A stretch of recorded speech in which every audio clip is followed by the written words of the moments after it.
Yung willing po, sige po. Usher, pakibilang po. Ngayon, magpagtanggap sa Panginoon, mga kapatid, glory to God. Hindi lamang po yung paniniwala na merong Diyos. Ang pagtanggap sa Panginoon, mga kapatid, merong tinatawag na water baptism. Nilulubog tayo sa tubig, at kapag ahon natin, mga kapatid, tayo po ay bagong nilalang. Bakit kailangan po ilubog sa tubig para tanggapin ng Panginoon?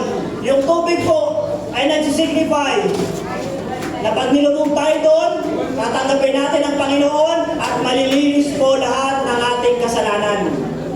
Lahat po, pag-angat po natin, tayo po ay bagong nilalang. Hindi na tayo magsisinungaling, hindi na tayo makipagchismisan, hindi na tayo sasali sa mga masasamang bagay na ginagawa natin dati nung hindi pa natin kilala ang Panginoon. Hallelujah. Ngayon, tanong, meron ba rito isang tao na kayang iligtas ang kanyang sarili? Wala. Sumalinaw na lahat tayo, kailangan natin ang Panginoon na tagapagligtas natin lahat, mga kapatid. Glory to God. Hallelujah. Naintindihan po ba natin yung pinag-usapan natin kanina? Naintindihan po ba natin na kailangan natin ang tagapagligtas? Number 1, kasalanan, malinisan, maayos na pamilya, mga young people, kung gusto nyo maayos na karir. Kilalanin nyo ang Panginoon. Now again, tatanungin ko kayo, ayaw nang pinipilit. Gusto ko po yung malinaw. Sino po dito willing natanggapin ng Panginoon sa kanyang buhay? Taas po ang kamay. Sige po. Ilulubog po tayo sa tubig mamaya. Pakiready po yung mga bathrobe natin. Hallelujah. Para po tatanggapin natin ang Panginoon. Now, ganito gagawin natin, mga kapatid. Hallelujah. Listen, mga kapatid, dyan sa likod. Makinig po kayo. Now, ganito gagawin natin, mga kapatid. Magpe-pray po tayo bago tayo maglubog sa tubig na patawarin tayo ng Panginoon sa ating mga kasalanan. Yung pinakamatinding kasalanan, yung kailangan natin ihingi ng tawad sa Panginoon. At tatanggapin natin ang Panginoon bilang tagapagligtas. Ngayon, taas kamay natin. Kanang kamay, kanang kamay. Taas kamay. Yan.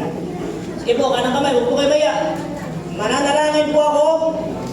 Hallelujah sa inyo para tanggapin ang Panginoon. Kagaya nung tatay ko kanina na merong pangit na buhay. Drug lord, addict, at patapon na ang buhay. Kumilos ang Panginoon, binago ang buhay namin at niligtas kami sa kasalanan. Now, taas kamay. Pikitan natin mga mata. Hallelujah. Dakilang Diyos, kami po ay nagpapasalamat ngayon pa lang, Panginoon. Hallelujah. Na maraming kaluluwa po, Panginoon, ang tatanggap sa iyong pangalan o Diyos. Hallelujah. Lord, we admit, Panginoon, na hindi namin kayang iligtas ang aming mga sarili. Kailangan ka namin sa aming buhay, Panginoon, bilang isang tagapagligtas at tagaayos ng aming buhay, Panginoon. Hallelujah. We pray, Panginoon, ang mga tao na ito, Diyos. Hallelujah. Ay patuloy kang ipamuhay, Panginoon. Mag-umpisa ito, Panginoon, ang kanilang pagbabago, ang kanilang pagpapala, Panginoon. Yung mga matagal na nilang problema, Panginoon, kunin mo na, O Diyos. Kasabay ng pagtanggap nila sa iyo, O Diyos. Hallelujah. Salamat po, O Diyos, Panginoon. Wala kaming magagawa, Panginoon, kung wala ka sa aming buhay. In Jesus' name we pray. Amen. Hallelujah. So ngayon again, taas po yung kamay. Ang gustong tanggapin ng ating Panginoon. Taas po kamay. Ang gustong tumanggap sa Panginoon. Sige po, pwede bang usher, pakikuha sila. Separate na natin yung magpapabaptize. Sige po, taas nyo lang yung kamay nyo. Thank you, Lord. Huwag po kayo maya. Sige po.